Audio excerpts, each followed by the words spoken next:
Good afternoon, everyone. So I wanted to just start off at the top that we just heard. Obviously, all of us just heard the terrible news. Our thoughts are with the Duchess of Cambridge and her family members and friends during this incredibly difficult time. And certainly we wish her a full recovery. And I think it's important that we respect their privacy, especially at this time. So I'm not going to go further than that. I will do one more thing before that, though.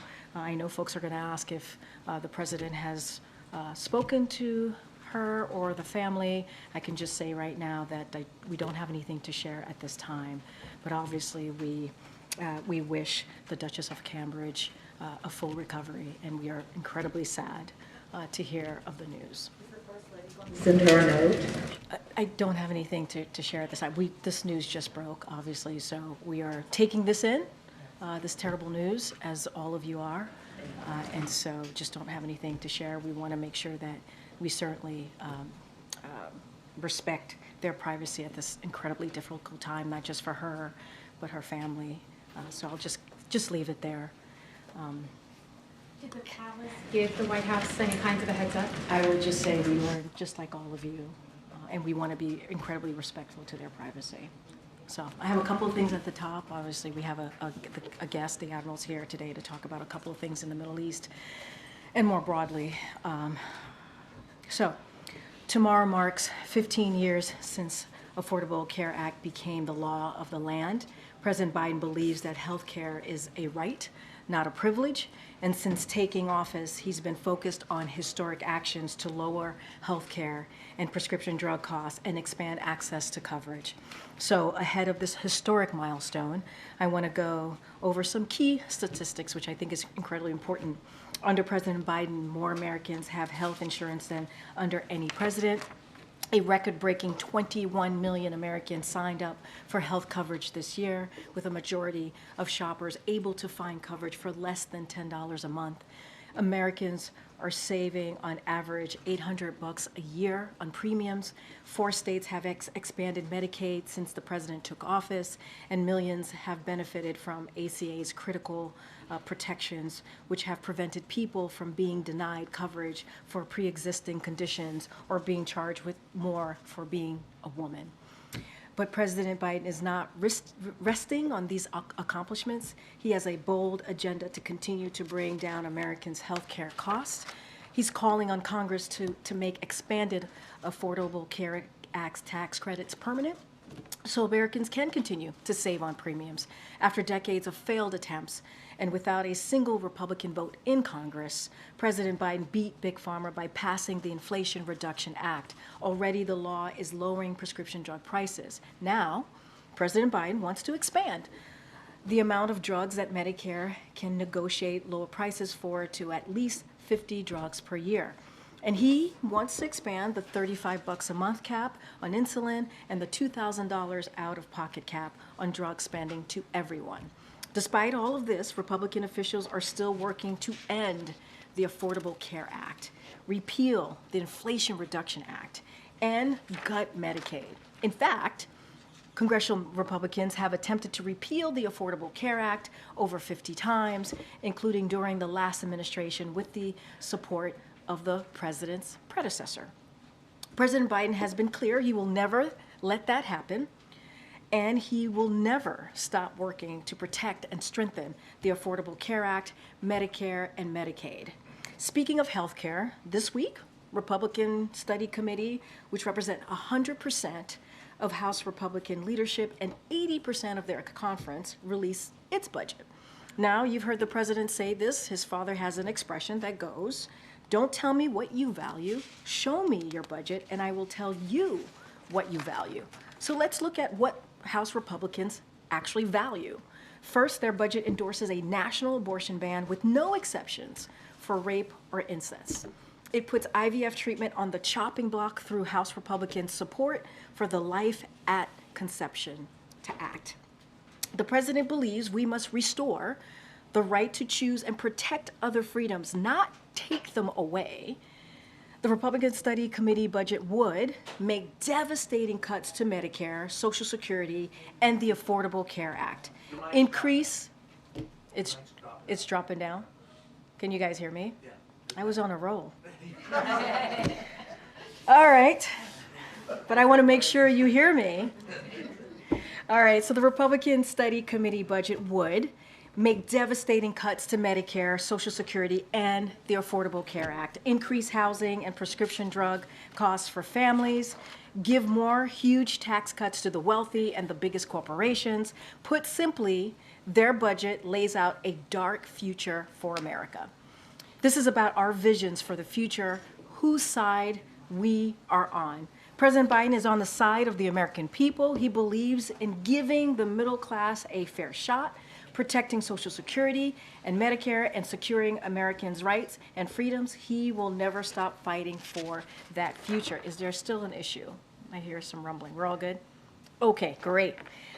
And then next, before I turn it over, I wanted to turn to the latest from Capitol Hill. The House of Representatives just voted to pass the funding bill to keep the government open, invest in the American people, and strengthen our economy and national security. The Senate should pass it as quickly as possible.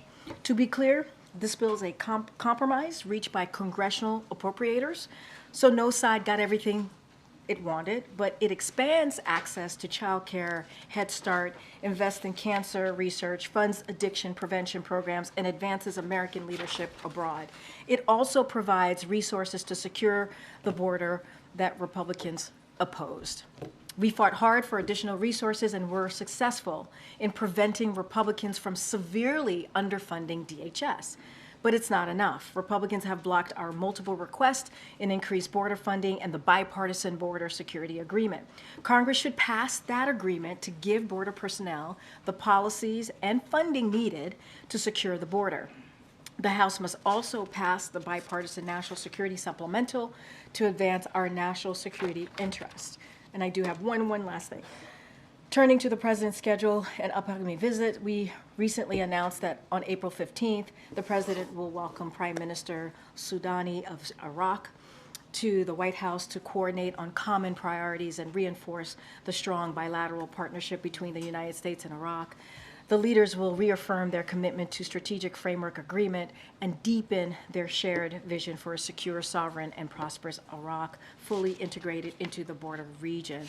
President Biden and Prime Minister Soudani will consult on a range of issues during the visit, including our shared commitment to the lasting defeat of ISIS, an evolution of the military mission nearly 10 years after forming the successful global coalition to defeat ISIS.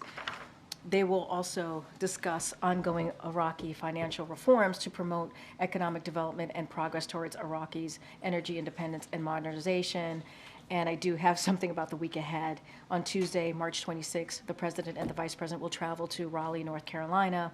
We will have more to share soon, but you'll hear the President and the Vice President highlight how they are fighting for all Americans and their vision for the future. So we look forward to seeing you on the road. With that, Admiral John Kirby is here to give us an update, discuss Ukraine and the Middle East, and the President's morning call with President-elect Indonesia. Thank you for your patience. Thank you, Karine. I'm going to thank you in advance for your patience. So I do have a few things I'm going to try to get through here. Let me put my cheaters on. First, before I go through what I prepared to talk about, obviously we've all seen the reports and the video coming out of Moscow. This violent shooting at looks like a shopping mall. Can't speak much to the details of it. I mean, this was all just breaking before I came on out here, so we're trying to get more information, but really would refer to Russian authorities to speak to it. The images are just horrible and just hard to watch, and our thoughts obviously are going to be with the victims of this terrible, terrible shooting attack. And I think, you know, you look at that video if you have, and you got to recognize that there's some moms and dads and brothers and sisters and sons and daughters that haven't gotten the news yet. And this is going to be a tough day. So our thoughts are with them. You might have also seen, hopefully you saw our the State Department, our embassy there, put out a notice to all Americans in Moscow to avoid any large gathering, concerts, obviously shopping malls, anything like that, just for their own safety. They should stay put where they are and stay plugged into the State Department for any additional updates and information. I'm afraid that's really all I have on that. Now, in Ukraine, today Russia launched a massive wave of missiles and Iranian-made drones against Ukraine's cities and civilian infrastructure, which Ukraine reports is the largest series of airstrikes that Russia has launched against Ukraine's energy grid since the start of this war. Ukrainian officials say that at least 10 different regions of their country were struck, leaving more than 1 million homes without electricity. Our hearts go out to all the families of those civilians who were killed, and we're praying for a quick recovery for those who are wounded by these attacks. They demonstrate once again, the attacks do, how vital it is that we continue to provide Ukraine with air defense systems and capabilities, interceptor missiles, the tools that they need to protect themselves and their infrastructure. Mr. Putin's not waiting. He's not sitting on his hands. He's making lethal use of every single minute available to him while our own Congress refuses to act. He's not wavering, neither should we. The House of Representatives must pass the National Security Supplemental as soon as possible so that we can provide Ukraine with this vital equipment. And as we've seen in just the last couple of days, every single day the House delays is another day that the Ukrainians have to pay for it with their own blood.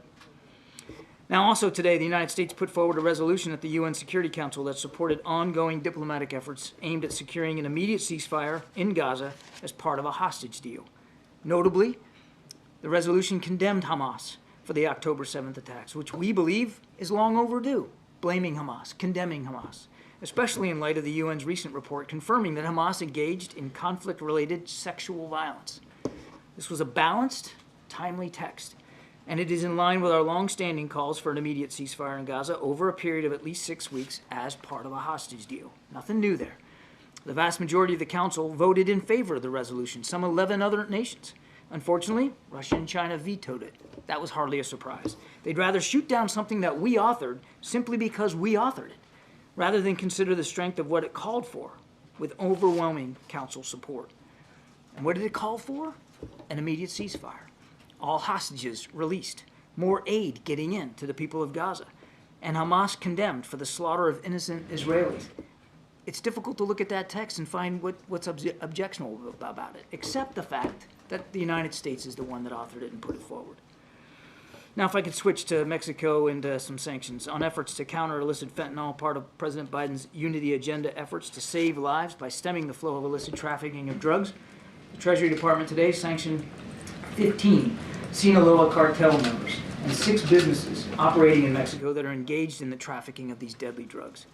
Now, these people are involved in what's known as a black market peso exchange. It's a scheme to launder illicit fentanyl proceeds for the Sinaloa cartel.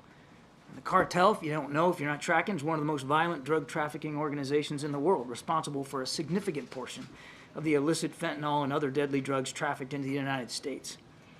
Today's sanctions were possible thanks to ongoing U.S. law enforcement collaboration and strong partnership with the government of Mexico, with which we coordinated closely and for which we are grateful.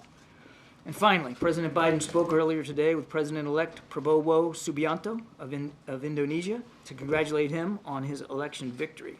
President Biden pledged to expand cooperation with Indonesia under the U.S.-Indonesia Comprehensive Strategic Partnership and the Indo-Pacific Economic Framework, and to work together towards an Indo-Pacific that is free, open, prosperous, and secure. And with that, happy to take some questions. Thank you so much, Admiral. Thank you for your patience. Thanks, appreciate it. On Monday, Jay Sullivan stood here and said that a major military operation from the Israelis into Rafah would be a mistake. That was after a phone call with President Biden and Prime Minister Netanyahu. Of course, today we saw Secretary of State Blinken say that, warn again even more about a military operation into Rafah, and yet we saw Netanyahu say that they are prepared to do it alone. So are we to understand that President Biden has just lost all of his sway here? I would also note that Prime Minister Netanyahu said he recognizes there's a debate about Rafah. I would also note that the Israeli government will be sending a delegation here in coming days to talk to us from in an interagency perspective about some viable options and alternatives to a major ground operation. President and Prime Minister Netanyahu just spoke a few days ago, and they will speak again, no question about it. We've not shied away from expressing our concerns to them, and they have not refused to listen. And there have been examples in the past, I've gone through it from the podium, where they have actually taken on board the advice and counsel we provided.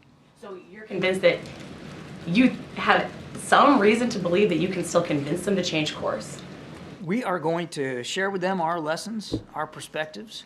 We're going to share with them some alternatives about how they can eliminate the threat of Hamas in Gaza, particularly in the Rafah area, without conducting a major ground offensive. As you heard Secretary Blinken say today, we still believe that a major ground offensive is a mistake. But while he was on the ground, Netanyahu still said again that they are prepared to do it alone. If you guys have a disagreement this big, is that grounds to consider withholding military aid? They're coming here, hopefully next week, it looks like, to have a discussion about viable options. Why don't we have that discussion, see where that takes us before we leap to conclusions? I would add a couple of things. Yes, we saw what the Prime Minister said, and he should speak to his comments to the Israeli people. That's for him to talk to.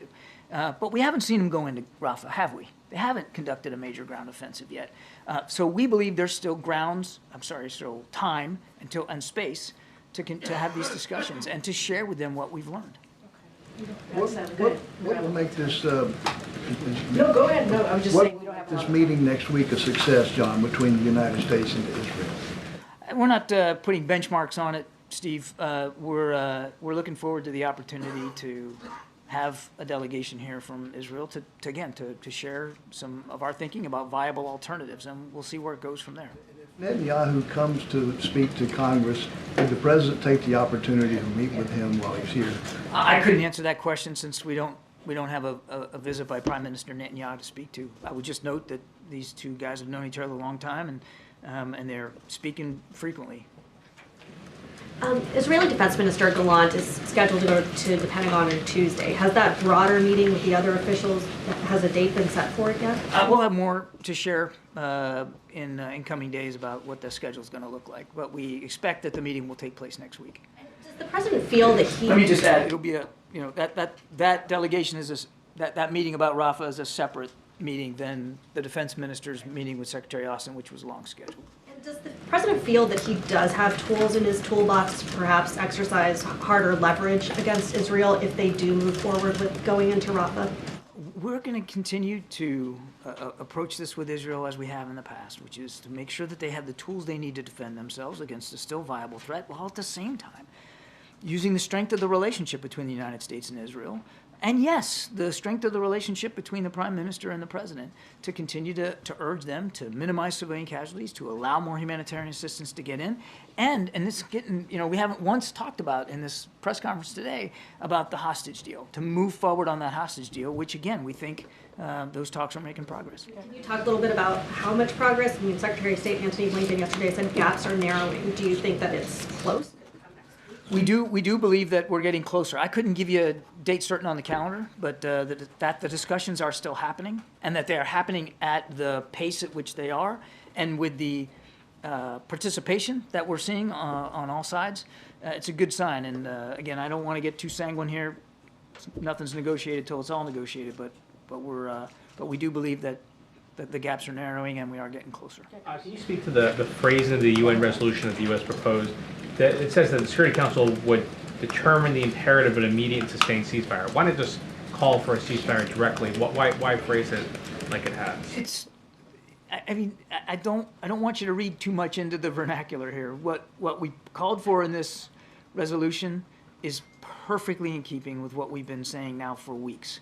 We want to see an immediate ceasefire so that a hostage deal can take place. You got to have a cessation of hostilities to get hostages out and to be able to get aid in. And what we're looking for, and it's in the resolution, is for a period of about 6 weeks. Yep, just a clarification. Do you have any details you can share about who will actually be in this meeting with the Israeli delegation when they come, who on the U.S. side, who on the We'll have Israeli more side? details. We'll have more details in coming days. Thank you. On Venezuela, do you have a reaction to the arrest that happened this week of two people close to Maria Corina Machado? Yeah. And how does this affect the calculation of the United States to reimpose sanctions in April? Is it still possible to have free elections in Venezuela? We're deeply concerned by these reports of these arrests.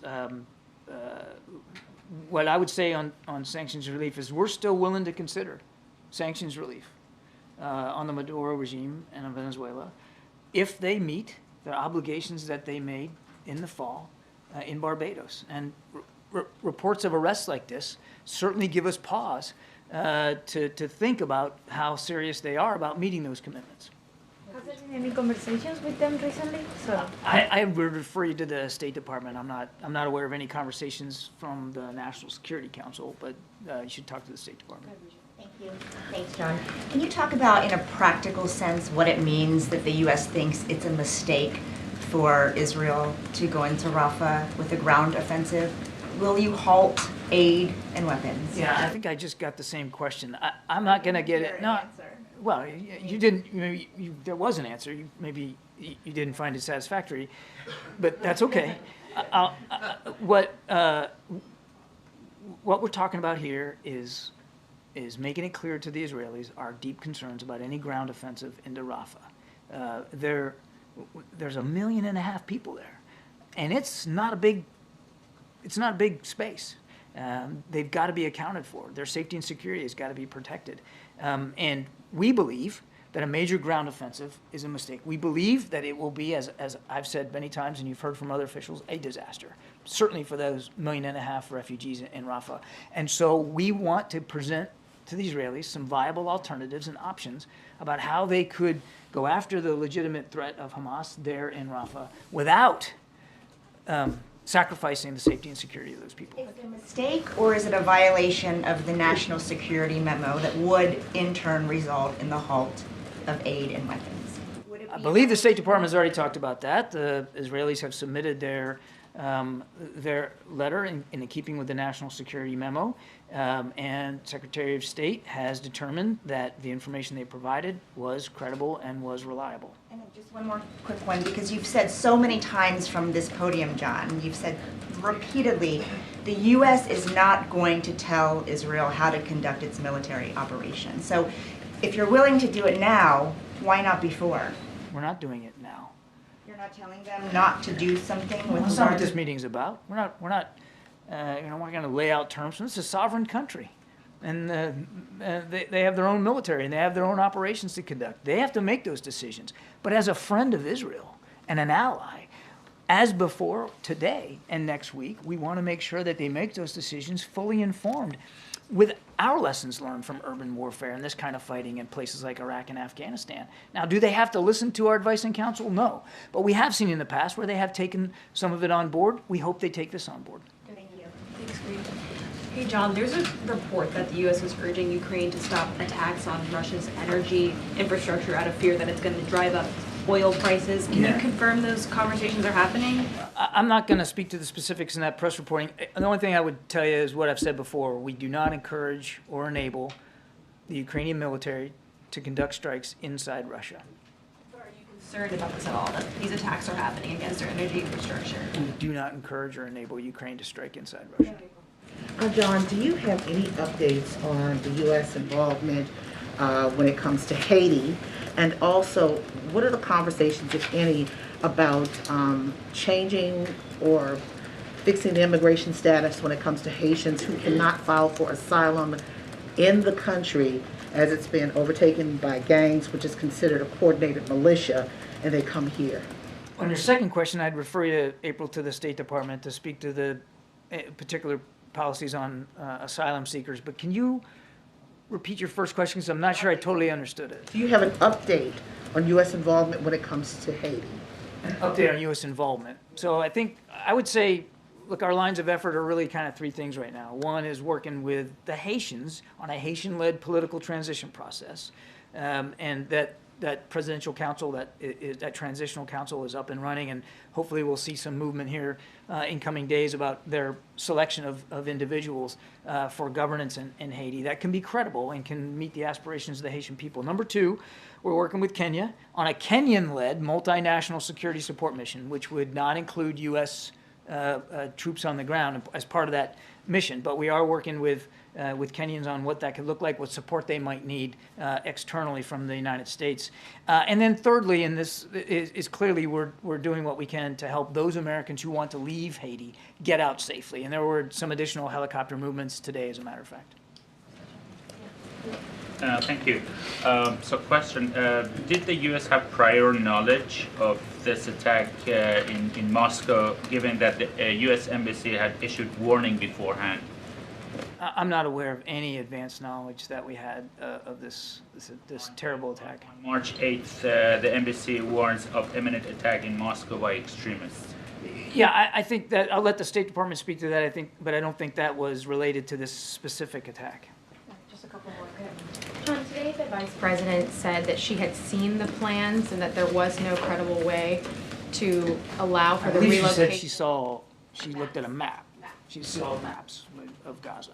And said that there was no credible way to relocate those who are sheltering there. Was it ever feasible?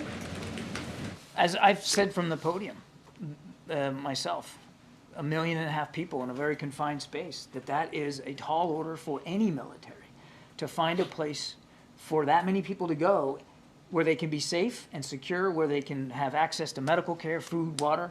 That's a tall order for any military. And I think the Vice President is speaking plainly and candidly about the scope and the scale of that kind of a challenge. For weeks, though, the U.S. was saying the only way they would support a ground invasion in Rafah was if there was a credible plan to relocate those civilians. That's so correct. The position now is that's not possible. Was it ever possible? We have not seen such a credible plan.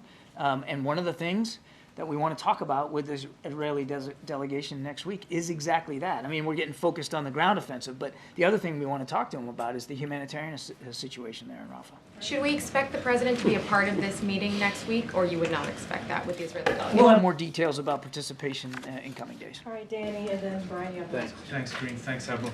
On the attack on Moscow, I know you're still gathering information, but do you have any sense whether this could be linked at all to the conflict in Ukraine?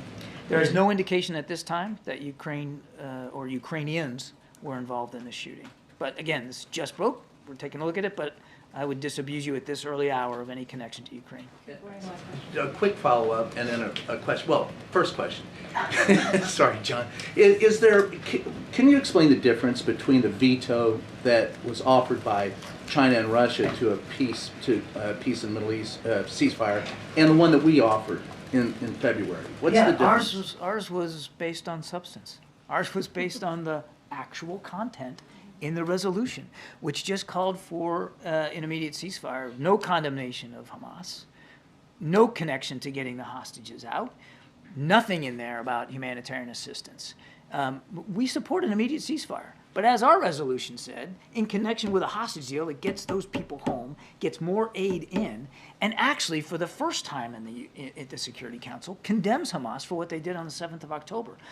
Our objections and our vetoes were based on substance and content. The objections and the vetoes today by Russia and China were simply based on politics. Because we authored it, it had to be bad.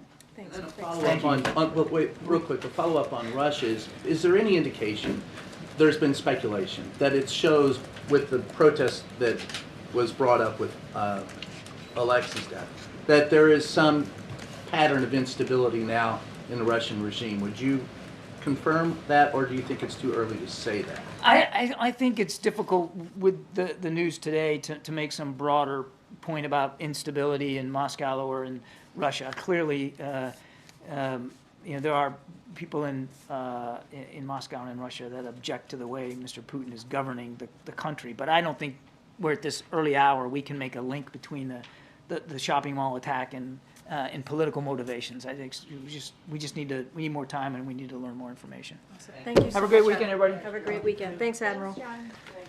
All right, Chris, what you got? So the spending votes today, it's been difficult occasionally for the White House to reach durable spending agreements with House Republicans. What's your response to the motion to vacate that was filed against Speaker Johnson and the future of those kinds of negotiations? Look, we've always been very clear. We are not going to get in the middle of what's going on in the House leadership. That's not going to be our focus. The president has been very clear. He's going to continue to focus on the American people. You saw him in Arizona, where he made a really important CHIPS announcement on semiconductors, going to create 30,000 jobs in Arizona, good-paying union jobs. The $8.5 billion commitment that's going to actually, with Intel, that's going to actually spur more investment into this country on manufacturing investment, doing more semiconductors right here in the U.S. And so that's what the president wants to focus on, creating jobs, actually investing in America. You saw him go through 3 states in 2 days to talk about how he sees this vision for this country. He has been also very clear. Look, there are a couple of things that are on the floor of the House, right? Or one of them is should be on the floor of the House, which is the National Security Supplemental. We know it would get overwhelming support. We need to see them move forward on it. You just heard from my colleague from NSC how important that for Ukraine to have the funding that they need, or have the assistance, security assistance that they need to continue to defend themselves. So we want to see that go through. And there's the bipartisan agreement that came out of the Senate. Republicans and Democrats coming together to try and deal with what's going at the border. We're just not going to speak to what's going on with the leadership. I guess get your popcorn, sit tight, watch what's happening. What's the risk if the Senate does not immediately move on the spending legislation and potential for partial whatever shutdown? I mean, look, there is still time to prevent a partial shutdown. The House passed the funding bill, as you all know, and the Senate still has time to pass it today, and there's no reason for it to not move forward. This is not about this president, it's not about the White House, it's about the American people. We've always said that. This is about programs that American families need, and so we should be able to avoid a partial shutdown. It is possible to do so, and so we want to see the Senate move quickly on this. Thanks. Has the president seen that dramatic video of migrants surging past National Guardsmen in Texas and El Paso? I mean, look, I have not spoken to the president about that video. What I can say is this. I really, truly believe that's a question for, the Republican governor of Texas, right? This is something that he should address, that he should actually speak to. The president has worked with Congress in the Senate, as I just spoke to, about getting an immigration bill done, making sure that we deal with the border challenges that we see, that we're now seeing, and you have a governor of Texas who has continued to politicize this. I do want to say we are grateful for the Border Patrol's quick work to get the situation under control and apprehend the migrants, so that's important. But congressional Republicans need to move on this. What they're doing instead, and this is the bipartisan agreement, obviously, is listening to the former president, President Trump, tell them not to get involved in moving forward with this bipartisan agreement because of his own personal politics, because it will help this president. You all reported that. It's not coming from us. You all reported that. And it is unfortunate that Congress, Republicans, are not getting on board with what majority of Americans care about. And you have a governor in Texas, Governor Abbott, who is continuing to make this sadly a dangerous situation, a chaotic situation. Let's not forget who they pass by to pass by the razor wires. They pass by the Texas National Guards that the Republican governor put at the border. But are you saying that Americans should just expect that there will continue to be a standoff between the National Guardsmen and the border agents? What is the resolution? There shouldn't. The resolution is pushing forward with the bipartisan agreement that came out of the Senate with Republicans and Democrats. That's the solution. But with all due respect, it doesn't seem like it's going anywhere. It's not. There's no all due respect. You are asking me a question. I am telling you the solution. The solution is for Congress to move forward and Republicans to get out of the way or get involved. Get involved. Republicans in the Senate got involved with the Democrats, got involved with us as well for a couple of months to come up with this bipartisan agreement. An agreement that was supported by the Border Patrol Union, an agreement that was supported by the U.S. Chamber of Commerce, that was that if it is put into effect, it does become law. If they give the president the opportunity to sign this bill, it would be the toughest and the fairest legislation or law that we have seen in some time to deal with the border. I mean, honestly, this is a question for the governor of Texas. Seriously, that question is for, he's the one who, the razor wire, that's him. The National Guards, that's him. The Border Patrol agents still did their job, even though it was, they got in the way. Like the governor's plans got in the way. It sounds like right now the White House and the president, the administration is not considering anything else to stop future events like that. Right now the blame is the Texas governor and Congress. You have a governor who has politicized this issue. Fact. That is just fact. He's politicized this issue. You have a former president who has said to Congress, Republicans in Congress, do not move forward with a bipartisan agreement that was agreed upon by senators because it helps us. It helps Joe Biden. When we're not thinking about helping Joe Biden, we're thinking about helping the American people. Majority of the American people want us to do something on this issue. And Republicans are allowing the former president to get in the way. So we've done the work. We have. We have done the work. And we need more. Yes, we were able to secure more funding for DHS with this budget deal, but we need more resources. We do. And so there is an agreement. There is an agreement that took 2 months to get to. I don't know. It's up to them. They have to answer that question.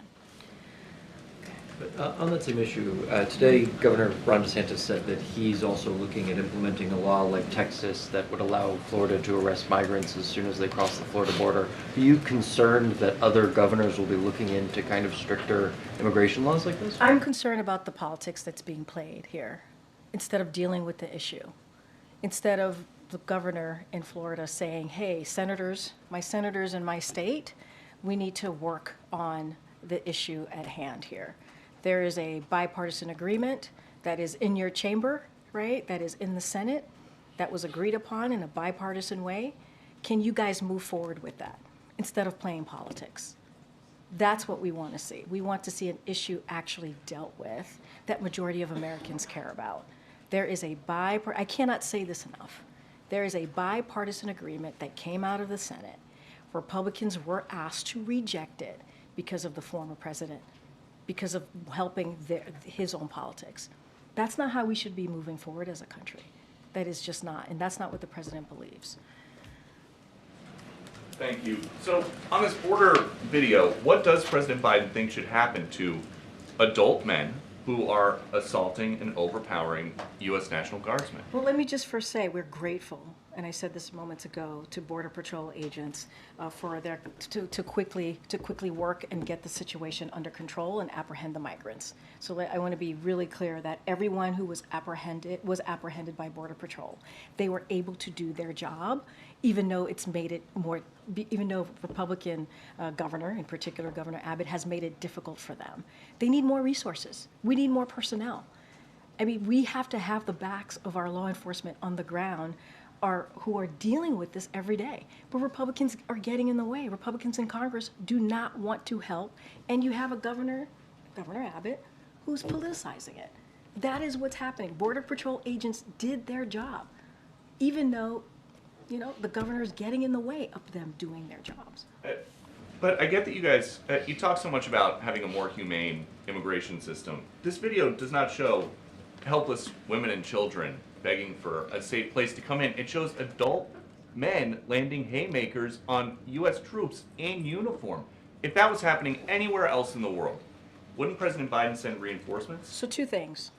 Everyone was apprehended by the Border Patrol agents. That is important to note. They were apprehended. Were they deported? They were apprehended. I can't speak to individual cases. That's not something I can do from here. But they were all apprehended. That's number 1. And the reason why you're talking about the Texas National Guard, they were there because of the governor of Texas. The governor of Texas put the Texas National Guard there. We didn't put them there. He put them there. What we need is actually real solutions. We need to see resources. The Border Patrol agents deserve resources. They deserve to be able to do their jobs. And we're not getting that from Republicans. They're rejecting a bipartisan agreement that came out of the Senate. And last one, there is a Venezuelan migrant with 500,000 followers on TikTok who is telling border crossers they can live in empty houses in this country. Would President Biden support a law that would make that kind of squatting illegal? I have not seen that TikTok video, so I can't comment on that. Go ahead, Akilah. Or maybe not. Okay. Does the president have plans to speak to Hakeem Jeffries now that there has been a motion to vacate for Speaker Mike Johnson about whether Democrats will support him if that vote happens? That's something for Democrats to speak to. We're not going to get involved. We do not get involved. We've been pretty consistent, regardless if it's Republicans or Democrats. We've been pretty consistent in that. We trust Hakeem Jeffries' leadership. He's the leader of the Democrats. That is for them to decide on. I'm not going to comment on that. But if Democrats were to force him to bring a vote to the national security supplemental bill, would Biden then support their support of the Speaker? Look, Democrats are going to make their decision. Democrats' leadership, Hakeem Jeffries is going to make their own decision on how to move forward. We're going to be consistent here on how important it is to move the national security supplemental. We've been very clear.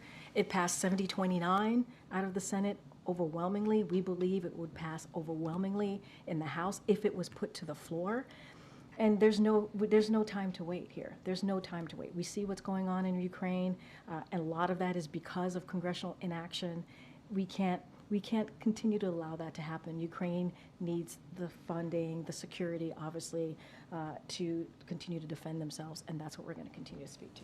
Just a quick housekeeping matter. Will the president head to Wilmington regardless of whether the shutdown is going to be averted or not? So you hear us say this all the time. This is still the case with this scenario that we're seeing, obviously, in Congress right now, is that the president is the president wherever he is, and he can do his business wherever he is. I just don't have a change in his schedule at this time.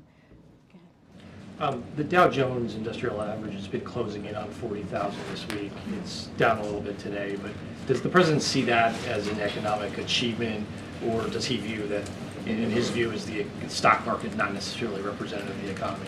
So while we've said many times here, you've heard that from our economists, you've heard that from me, the stock market is not the economy. We understand that.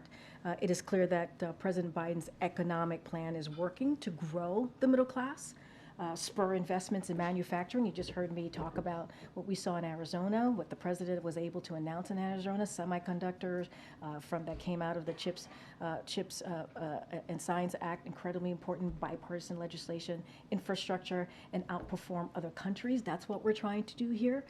So record stock market highs under President Biden are good for retirement accounts, obviously household wealth, which is why we would never root for a stock market crash or for Americans to lose their jobs. That's not what this president is about.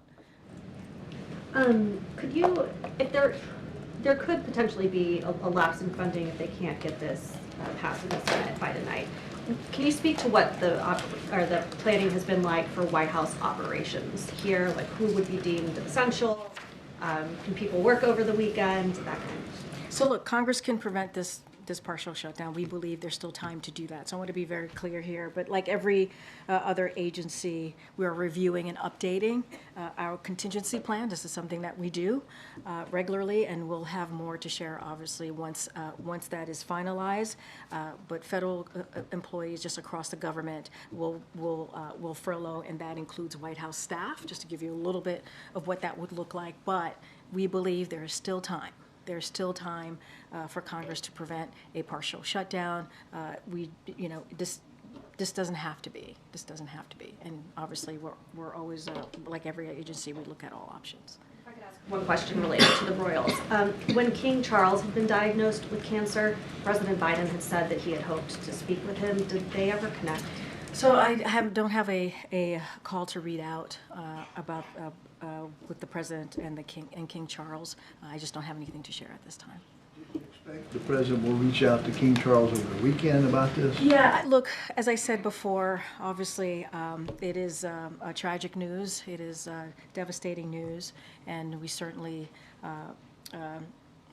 wish the Duchess of Cambridge a full recovery. We want to respect their privacy, especially at this time. They have young children. They have a family, so we want to respect their privacy. I don't have anything to share on the president reaching out. We just are learning this news literally as I walked out.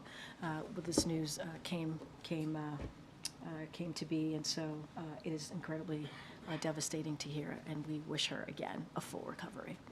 Okay, Karen. It was just over a week ago that the White House announced the new weapons package for Ukraine, and Jake Sullivan had said at the time it could move very quickly to get there. Do you have an update on whether that assistance has reached Ukraine and reached the battlefield yet? So, as you know, it was important to be able to have that extra additional funding to give the additional assistance. Ukraine obviously needs that. They have been losing ground in the battlefield. So obviously Jay came here and gave a laydown of how important that is. I don't have any specifics on where we are on getting that funding, not getting that funding, getting the assistance to the Ukrainians. I would refer you to the Department of Defense, but it was important, it's critical to do everything that we can to make sure Ukraine has what it needs to defend itself. But that is not enough. You also heard Jake Sullivan say that from here.